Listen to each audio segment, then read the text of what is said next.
Yan. Nandito na sa ako ngayon sa tindahan ko. Kaalis-alis lang ng asawa ko. At ngayong araw hindi ko alam kung ano oras aalis ang anak ko papunta sa pag-uwi sa kanilang lugar. Batangas po. At yan, uuwi na daw. Yan mga guys. Ay, tulog pa sila. Hindi ko alam kung ano oras uuwi.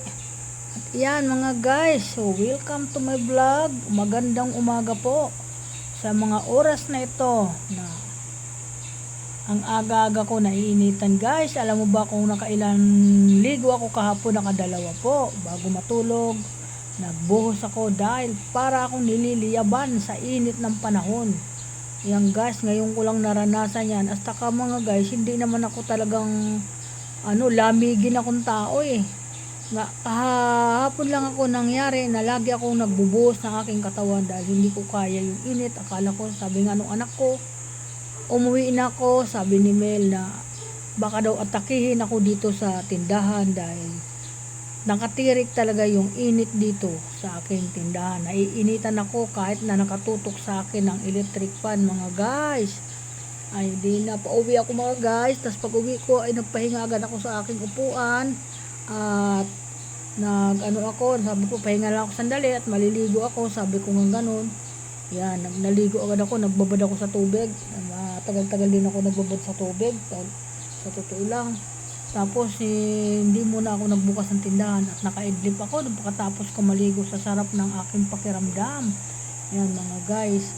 Tapos kagabi na naman, sabi ni ko na si Mel, mama, atakihin ka doon sa taas, sa third floor, kasi doon po ako natutulog sa third floor dahil parang nakakapaso yung init doon sa taas, yung kasi nasira po aking aircon.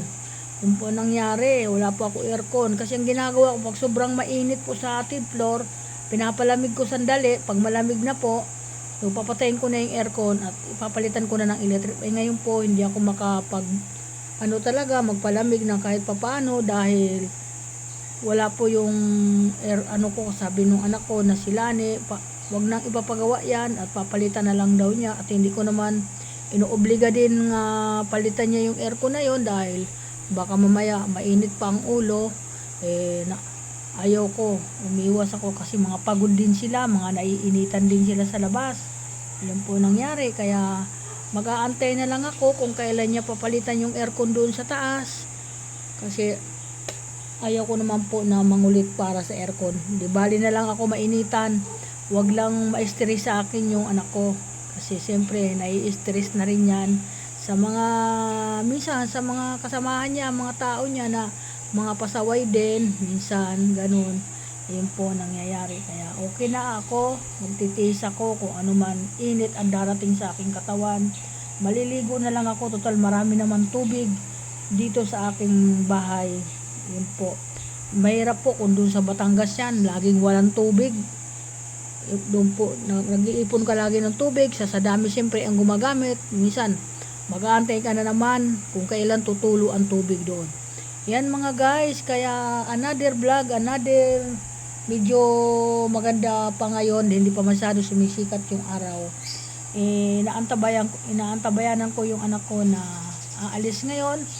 At wala naman siyang problema dahil sabi ko lang ingatan nyo ang mga bata para ang dami niyang bit-bit mga bag.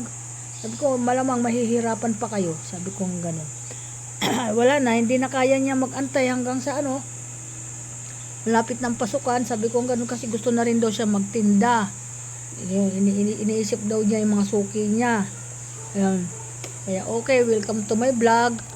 Yan, bye bye po. God bless po sa lahat.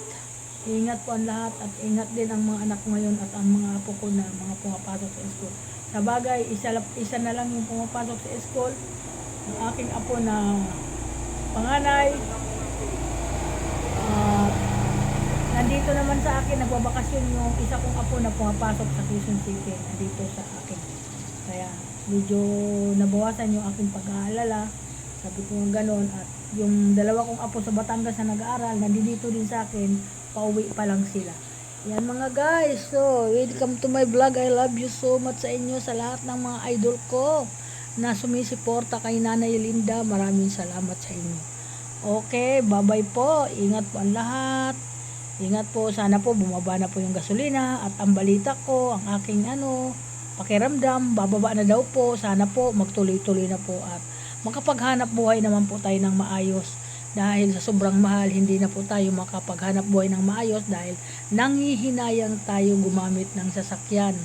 Yan po, kaya yan, medyo tambay-tambay muna sandali. Mali mo, magmilagro na po. Ayun, salamat sa mga nagmamalasakit yan sa gasolina na yan nga sabi nga may nag-iikot daw para ibaba ang gasolina. Yan guys, sana ganun po, sana. Thank you so much. Bye-bye.